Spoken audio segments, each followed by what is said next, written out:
Hi all. Today we are going to discuss about two types of strain gauge. First one is foil strain gauge and the second one is semiconductor strain gauge.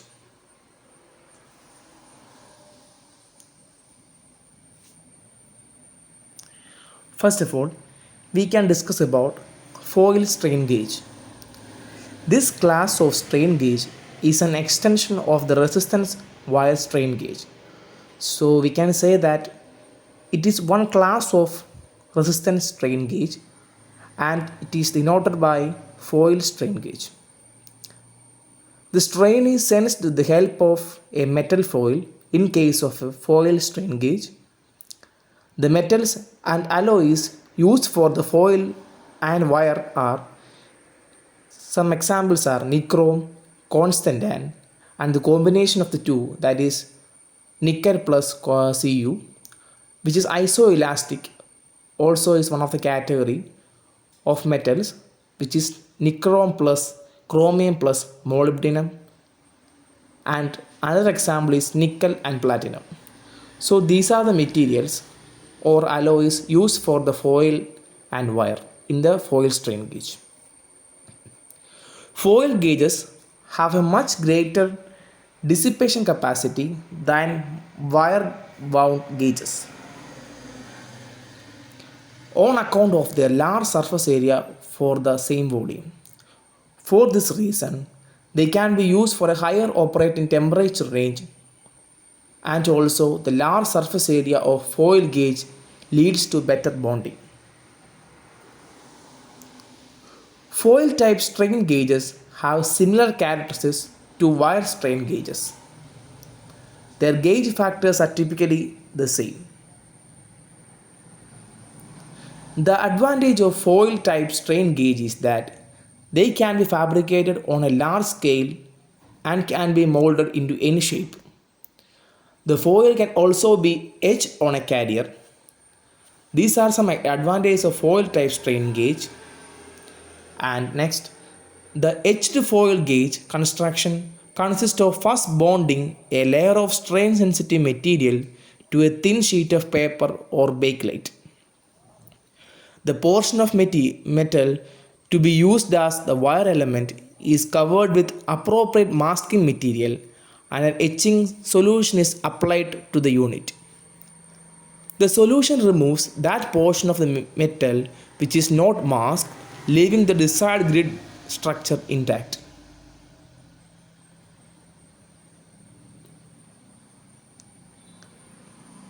This method of construction enabled the etched foil strain gauges to be made thinner than comparable to wire units, as shown in the figure. This is a schematic representation of the foil strain gauge, and we have discussed that the etched foil strain gauge to be made is which is thinner than the comparable wire unit. This is shown in the figure, and the characteristics together with a greater degree of flexibilities allows the etched foil to be mounted in more remote and restricted places and on a wide range of curved surface.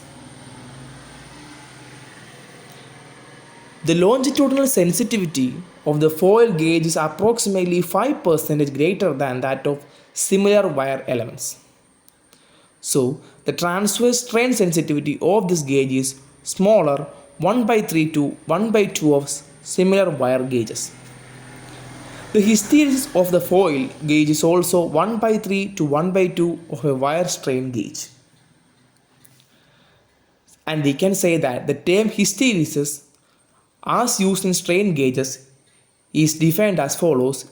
If the resistance of strain gauge is measured with no strain applied, the gauge is the stress to its maximum usable resistance value, and the measured resistance after the stress is removed differs from the original value.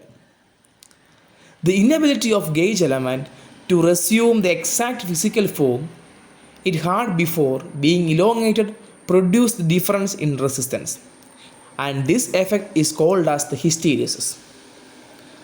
The resistance film formed is typically about 0.2 millimeter thickness, and the resistance value of commercially available foil gauges is between 50 and 1000 ohm.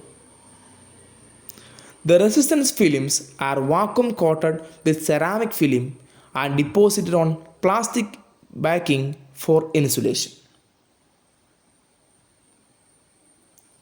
And we move across the next strain gauge, that is semiconductor strain gauge.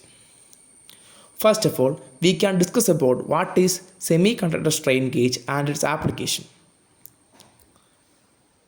First of all, to have a high sensitivity, a high value of gauge factor is desirable. A high gauge factor means relatively higher change in resistance, which can be easily measured with a good degree of accuracy.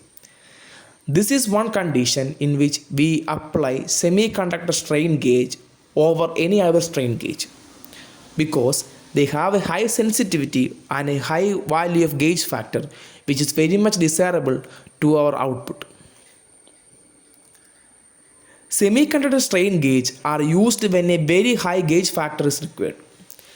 As we have discussed, this sentence relies on the discussed topic that semiconductor strain gauge is much more applicable with high sensitivity and high value of gauge factor. They have a gauge factor of 50 times as high as wire strain gauges. So the resistance of the semiconductor changes with the changes in applied strain. Semiconductor strain gauge depend for their action upon the piezoresistive effect, that is, change in the value of resistance due to change in resistivity, unlike metallic gauges where changes in resistance is mainly due to the change in dimension when strained. Semiconductor materials such as germanium and silicon are used as resistive material. A typical gauge consists of a strain material and leads that they are placed in a protective box as shown in the figure. The semiconductor wafer or filament which have a thickness of 0.05 mm are used. They are bonded on suitable insulation substrate such as Teflon. The strain gauge can be fabricated along with an IC operation amplifier which can act as a pressure sensitive transducer. The large gauge factor is accompanied by thermal rate of change of resistance approximately 50 times higher than that of resistive gauges. Hence, semiconductor strain gauge is stable as a metallic type but has a much higher output.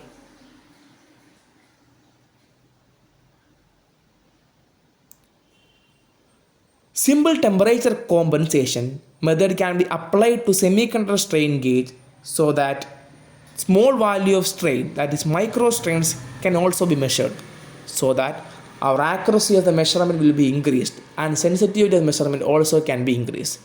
This is one of the applications in which we are using semiconductor strain gauges over other strain gauges such as resistive strain gauges.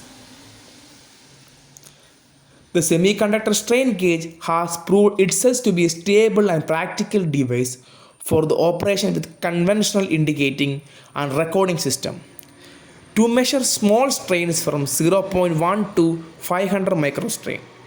So we can say that using of semiconductor strain gauge increases the accuracy and also sensitivity due to the higher gain. Next we move upon to the application and advantages of semiconductor strain gauge over other strain gauges. Semiconductor strain gauge have a high gauge factor of about plus 130.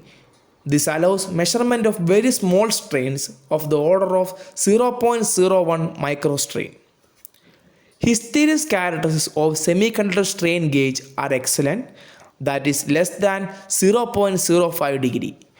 We have discussed what is the hysteresis characteristics and also what is hysteresis. So we can say that the semiconductor strain gauge are excellent due to the characteristics of hysteresis characteristics of semiconductor strain gauge. Next advantages is that life in excess of 10 into 10 raised to 6 operations, and a frequency response of 10 raised to 12 hertz. And the fourth application is that, or advantage is that, semiconductor strain gauge can be very small in size, ranging in length from 0.7 to 7 millimeter. Next, we move on to the what are the disadvantages or the demerits of the semiconductor strain gauge. Mainly, there are three demerits, and which is that first one is they are very sensitive to changes in temperature, and the second one is linearity of semiconductor strain gauge is poor, and the third one is that they are more expensive. These are the disadvantages of semiconductor strain gauge, and we have discussed about what are the application or advantages and the disadvantages of the semiconductor strain gauge, what is its theory, how it's working, and what is the difference in between other strain gauges and semiconductor strain gauges. So thank you.